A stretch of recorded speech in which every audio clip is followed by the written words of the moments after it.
Hey guys, welcome back to Don't Forget the Art. I am so excited that you are here, and I am kind of happy and sad at the same time because it's the end of August and beginning of September, and I know that fall doesn't really start until September 20th, but for some reason, it's just there's something about when the calendar turns to September 1st, and especially as we get past Labor Day weekend it just magically starts turning into fall. Even though I live in Florida and fall isn't really going to come here until probably maybe October or November or something like that.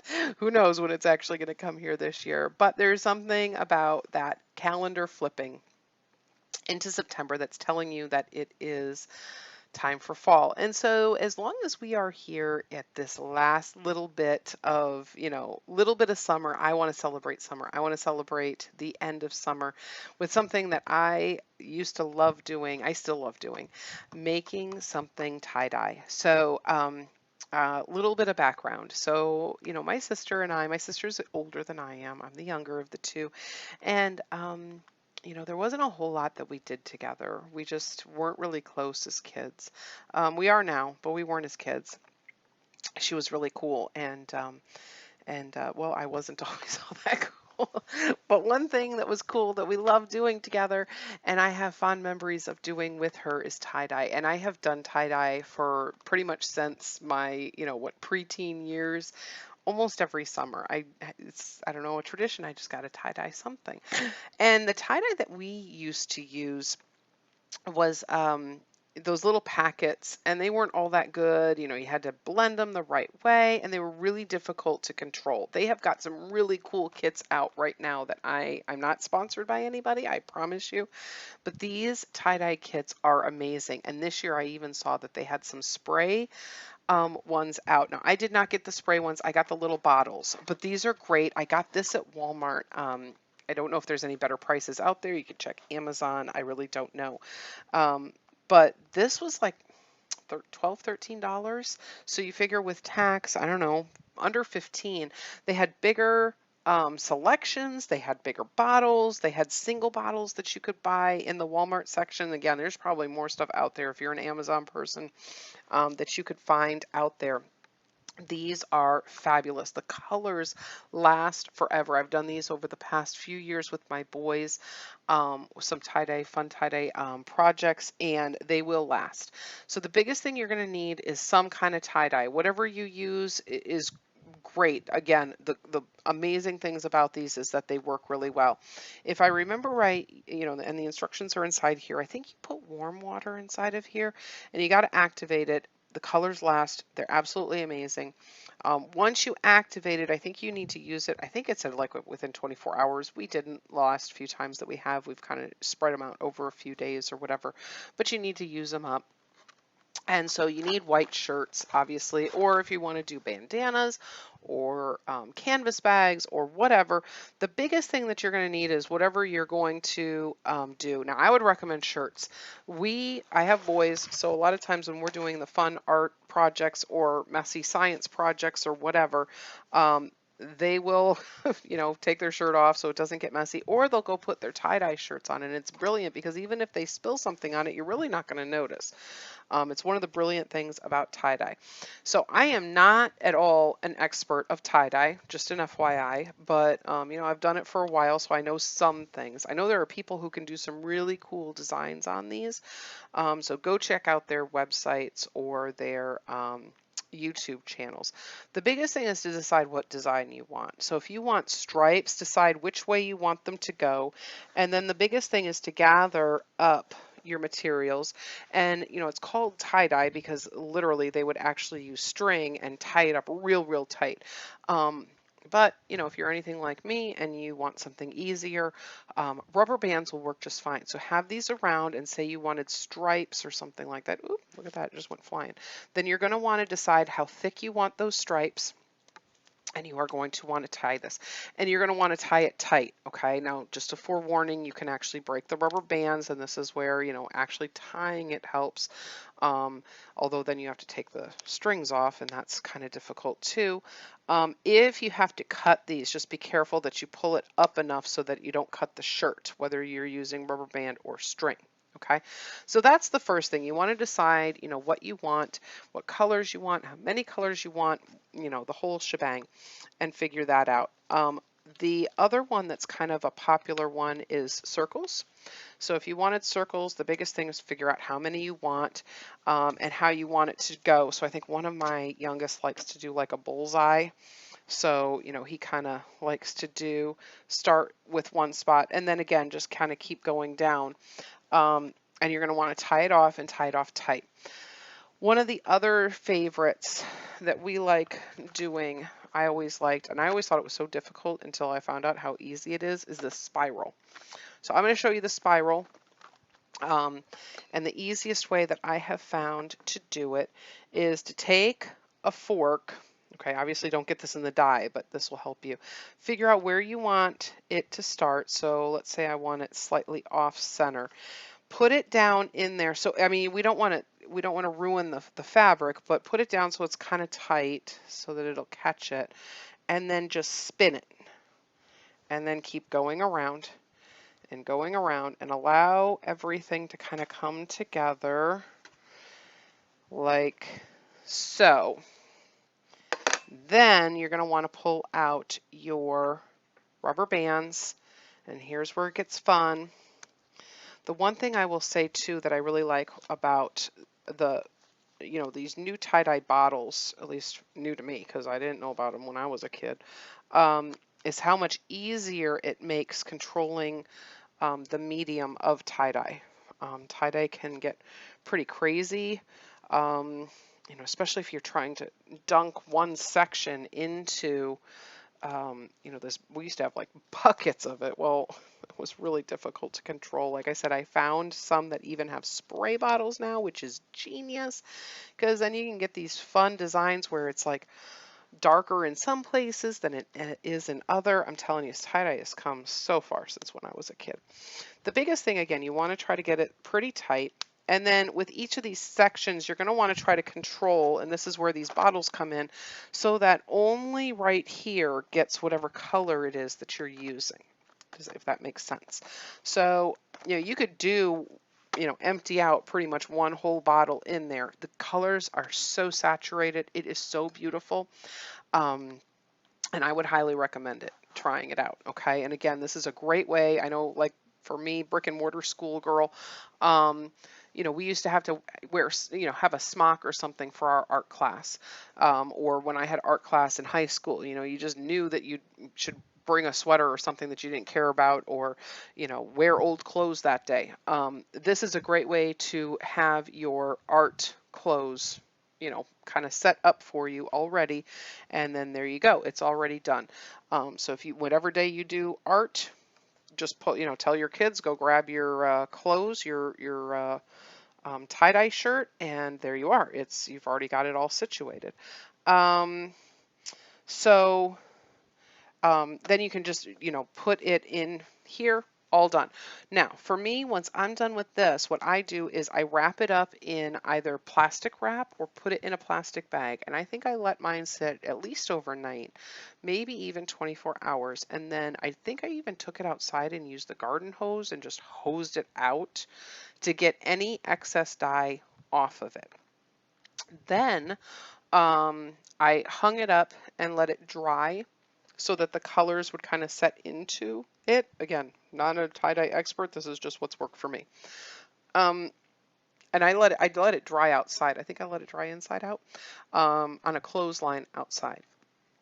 Then I washed it. I washed it in cold water. I think they recommend hot water to kind of help those colors set. I didn't want the colors to bleed together, and I was afraid that might happen with the hot water, so I did cold water. You know, whatever you feel, you know, trust your intuition on what you think is going to work the best. Again, you can watch the professional tie-dye people do their thing because they are truly amazing. The biggest thing, again, just to have fun. Now, if you are not into having this much mess with your kids, can't say that I blame you, there are some other fun things, other fun mediums that you can use for it. So here I started working with markers, okay, and I did kind of that spiral, and I started using alcohol markers. You can use regular Crayola markers or crazy, those are more of a water-based markers. These are an alcohol-based marker.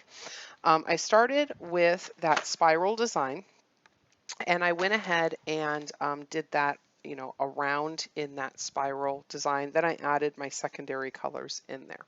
Okay, again, just for fun, just to get those color things flowing. Now, this is a mixed media paper.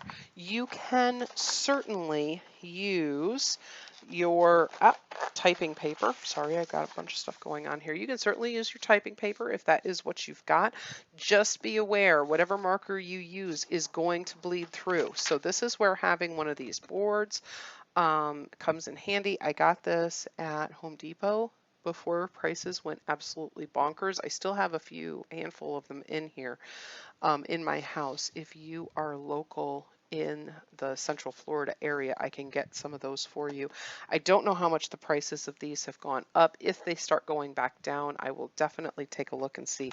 But these are great boards. But anything that you have, old newspapers or, or just extra papers, whatever it is, as you can see through my thick paper, it started bleeding through. Okay, it didn't go all the way through, but it's definitely, if I would have left it for longer, it's going to bleed through. Okay, so just be aware. Most of those markers are um, are washable, so you don't have to worry about it too much. Just, again, be aware. The other mediums that you can use include watercolors, watercolor pencil, color pencils, oil pastels, did I say markers? Crayons, just about anything. And I am going to show you how I did this one in the end of this. This was with watercolor pencils, okay?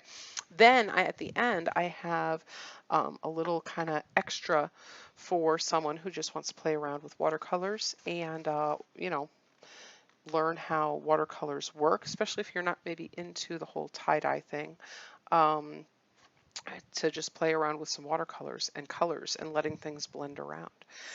Whatever it is that you choose to do, I hope you have fun doing it. I hope you enjoy my tutorial on doing this and the other. Once I finish my tie-dyes, I am going to post them for you, and I hope that you post your pictures too. In the meantime, enjoy the rest of this and have a great time, guys.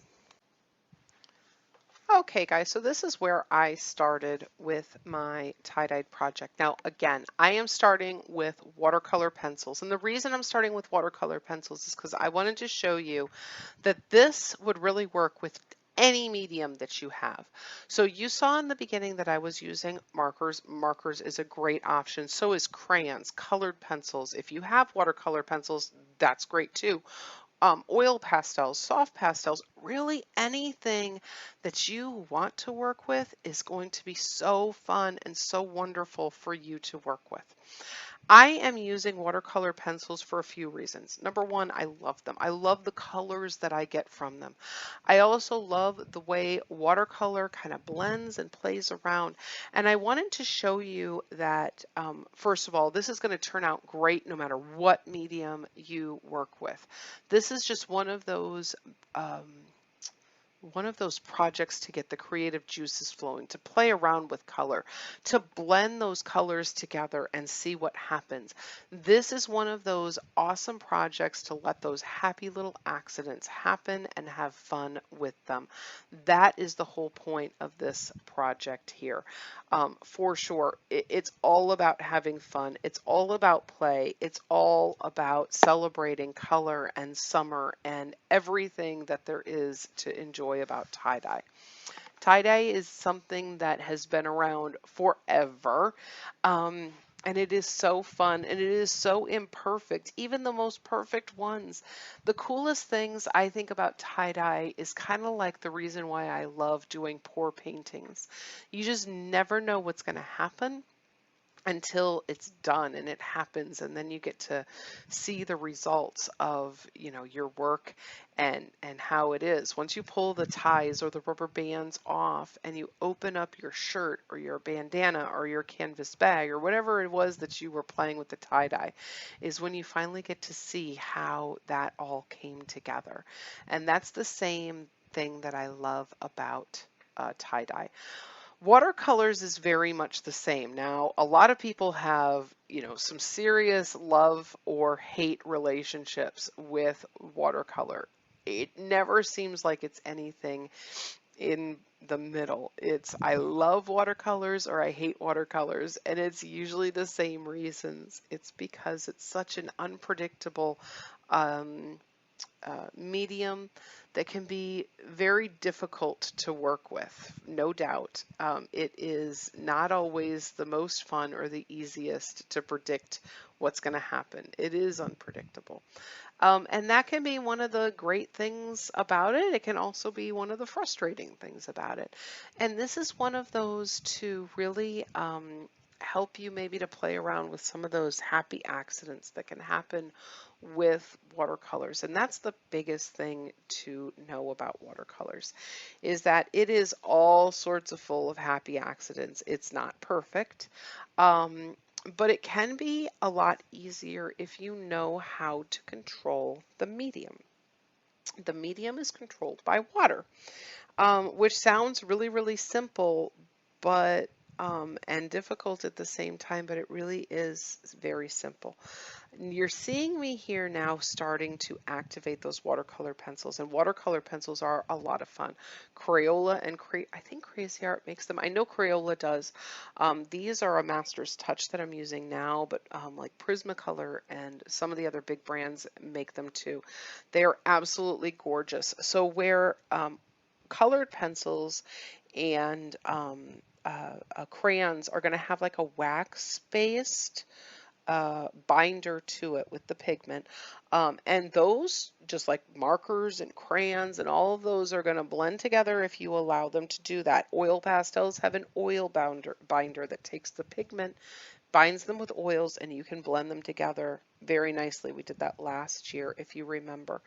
Um, Watercolor pencils have a water-soluble binder that once it's activated with water, as you're seeing me do here, is going to help it to act just like a watercolor. The colors get very brilliant, as you can see here, although I do enjoy using watercolor pencils. Don't tell anyone, just like colored pencils, because I know that's not really what you're supposed to do, but I do. I love the brilliant colors that you get from them, just like as if they were watercolor, but you can blend them together, and when you activate them with water, if you can see what is happening here in certain places, they will start blending together when they touch with water. So if you see the white places on the paper, those are the dry places, the places where I haven't touched the water. And where I don't touch the water, watercolors don't go. Watercolors are only going to go where the water is.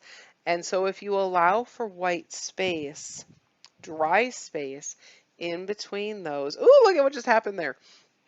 It's not going to go there. It's not, the water is not going to go anyplace. This has to do with the sticky properties of water. But where you allow water to touch another place, where there's water, another place that's wet, the watercolors are going to blend together, and it can make some really, really fun things happen. I know sometimes it's not always what you want to happen, especially when you're working on a project that you don't want those watercolors to mix. But if you learn the fun properties of water, you can have some amazing projects in the end, okay? So here is a challenge for you, especially for the olders or the middles, but this can even be used for the littles, and this is a great science project in here too.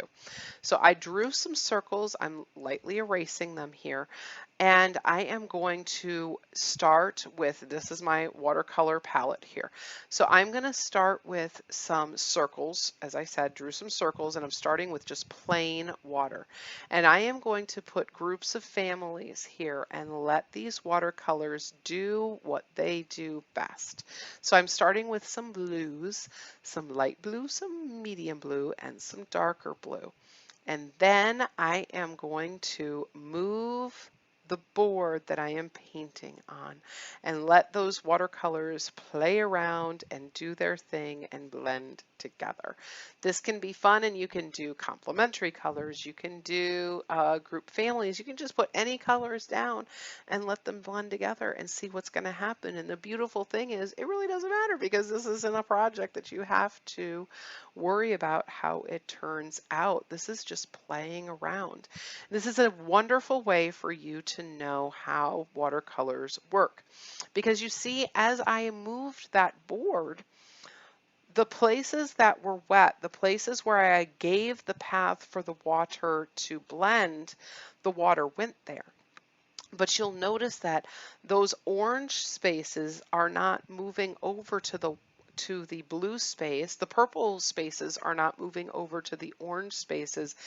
Those aren't going and moving together because there isn't any pathway, wet pathway, for the water to go. Water is going to take the path of least resistance. So if there is no wet space for the water to go, kind of like a channel that I'm putting here, the water isn't going to cross over into the dry spaces. This is also, again, like I said, it's a fun science experiment for the littles, because you can show them the cool sticky properties of water. Water wants to go in the path of least resistance, and when you put that channel of water there, it's going to follow that path. Again, the whole point of this is just to have some fun. Celebrate the end of summer, celebrate tie-dye, because tie-dye is fun and cool and it's been around forever. And celebrate color and how colors can come together to make something absolutely beautiful. Just like you, absolutely beautiful. I hope that you enjoy this project. I hope you share your final results. I can't wait to see them. Most of all, I hope you have fun doing it. Happy arting, everyone.